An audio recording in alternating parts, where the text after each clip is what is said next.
اعوذ باللہ من الشیطان الرجیم، بسم اللہ الرحمن الرحیم۔ السلام علیکم پیارے ویورز، امید کرتی ہوں آپ سب لوگ خیریت سے ہوں گے اور اللہ پاک سے دعا ہے آپ کی تمام مشکلات حل ہوں۔ اللہ پاک آپ کے تمام جائز ضروریات کو پورا کرے۔ اللہ پاک جتنے بھی بیمار ہیں ان کو صحت کاملہ عطا فرمائے، آمین ثم آمین۔ دوستوں، آج میں آپ کے لیے ایک بہت ہی پیارا، بہت ہی مجرب وظیفہ لے کے آئی ہوں۔ ویڈیو کی جانب بڑھنے سے پہلے آپ سے ایک چھوٹی سی گزارش ہے کہ ابھی تک اگر آپ نے میرا چینل سبسکرائب نہیں کیا تو اس کو سبسکرائب کر لیں اور بیل آئیکن کو لازمی پریس کر لیں تاکہ آنے والی ہر نئی ویڈیو کی نوٹیفیکیشن آپ تک پہلے پہنچے۔ تو دوستوں، آج میں آپ کو ایک بہت ہی پیارا، بہت ہی خوبصورت وظیفہ بتاؤں گی ان لوگوں کے لیے جو سچی محبت کرتے ہیں اور اپنی محبت کو پانا چاہتے ہیں، یعنی نکاح کرنا چاہتے ہیں۔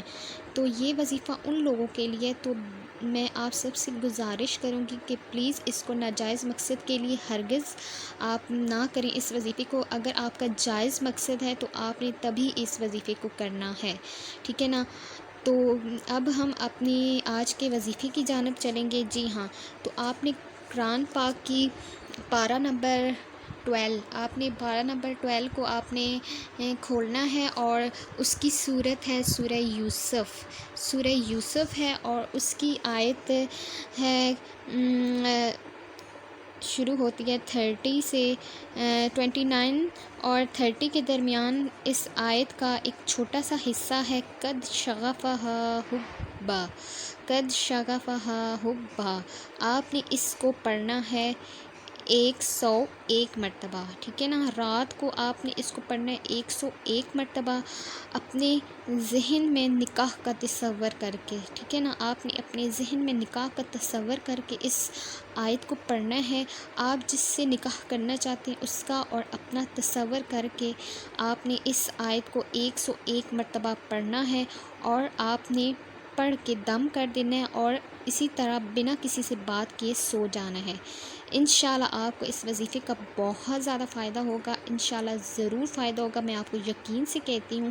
اس کے علاوہ آپ جتنی بھی انٹرنیٹ پر قد شغفہا حبا کی ویڈیوز ہیں اس وظیفے کی، آپ دیکھ لیں، ان سب لوگوں کو فائدہ ہوا ہے اور میں بھی آپ کو یہ 100% مجرب اور آزمودہ وظیفہ بتا رہی ہوں۔ تو آپ نے اس کو لازمی کرنا ہے 101 مرتبہ رات کو نماز جب عشاء کی آپ پڑھ لیں اور آپ سونے کے لیے آپ لیٹیں بستر پر، تب آپ نے اس وظیفے کو کرنا ہے اور کسی سے بات کیے بغیر سو جانا ہے، ٹھیک ہے نا۔ اس کے بعد آپ نے پورے 21 دن، ٹھیک ہے نا، 21 دن آپ نے یہ وظیفہ کرنا ہے، ٹھیک ہے نا۔ اس کے علاوہ وہ عورتیں جو اپنے خاص ایام میں نہیں اس وظیفے کو کر سکتی تو انہیں اس بات کی اجازت ہے کہ وہ اپنے پچھلے اور اگلے دن ملا کر اس وظیفے کو مکمل کر لیں۔ اس کی کوئی شرط نہیں ہے کہ آپ نے دوبارہ سے نئے سرے سے اس وظیفے کو شروع کرنا ہے، ٹھیک ہے نا۔ آپ نے پچھلے اور اگلے دنوں کو ملا کے اس وظیفے کو مکمل کر لینا ہے۔ تو یہ تھا آج کا ہمارا چھوٹا سا وظیفہ قد شغفہا حبا آپ نے پڑھنا ہے، حبن نہیں پڑھنا، ٹھیک ہے نا۔ تو آپ نے اس وظیفے کو لازمی کرنا ہے۔ اگر آپ کو میری ویڈیو پسند آئے تو پلیز میرے چینل کو لازمی سبسکرائب کریں۔ دعاؤں میں یاد رکھیے گا۔ اللہ حافظ۔